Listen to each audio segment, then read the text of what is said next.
My name's Jeremy Munday, and I've worked in translation for some 20 years, but as a translator, as a teacher, and as a researcher. There are many definitions of translation, but at its most basic, it's the written transfer of a text from one language to another. But it's also all about intercultural transfer and contact. And in more recent years, the concept of translation has broadened to consider all different types of adaptation and version. Translation studies is the discipline which investigates translation. As far as translator training goes, if you want to be a translator, what qualities do you need?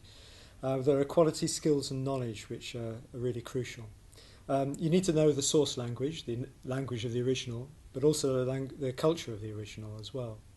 How do others think in those languages? What are the nuances, the connotations behind the wordings of the original? What is the force of particular choice of words and expressions, or what's left unsaid in the original? A translator needs a subject-specific knowledge as well. If you're translating a text about solar panels, you need to know the terminology in your language of solar panels and what to do if you don't know that particular word, how to research it online in particular glossaries, databases, etc. You need to be brilliant in the language you're translating into the target language, which is normally your first language, but not always. You need attention to detail. Attention to detail in the precision of your own writing, but also attention to the proofing, the correction of little mistakes, the gauging of the equivalence of the target text compared to the source text. Is the quality there? Does this mean what the source text means? And is it possible that it can mean the same thing? You need, I would say, a knowledge of translation theory as well, to know why you're doing what you're doing. And here particular concepts come up again and again in translation studies. So the audience, who are the audience? What do they know? What do they need to know in the text?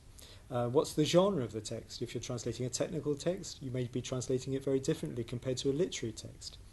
What's the purpose of the text and of the translation? Is it for publication or is it just for information? All of these things play an important role in deciding of the kind of translation you're going to produce. And translation studies research. This is broadened out just as the definition of translation includes adaptation, so translation studies research includes intralingual translation between two versions of the same language. It includes all different sorts of adaptation of film, etc. And is expanded, the subject, the discipline of translation studies is expanded to incorporate increasingly subdisciplines of interpreting studies, audiovisual translation studies, corpus-based translation studies. It's a growing area. And moving from linguistics to literary studies, to cultural studies, the sociology and history of translation over the years, translation flows, why translation so much is translated from English and so little relatively into English. The questions of power, identity, migration. The translator as an intervener, not as a transparent conduit of information, but as an interested party in the communication process, sometimes biased. The new technologies have changed as well. Multimodality, computer-assisted translation tools, machine translation, graphic novels, social media. So the field is expanding ever more, and research is ongoing in these different fields. All around specific questions. So what is translation? How can it be analysed? How do cultures interact? How does a translator operate? And how does translation operate in different historical circumstances? For me, this is what makes translation one of the most exciting activities and one of the most challenging interdisciplinary research areas.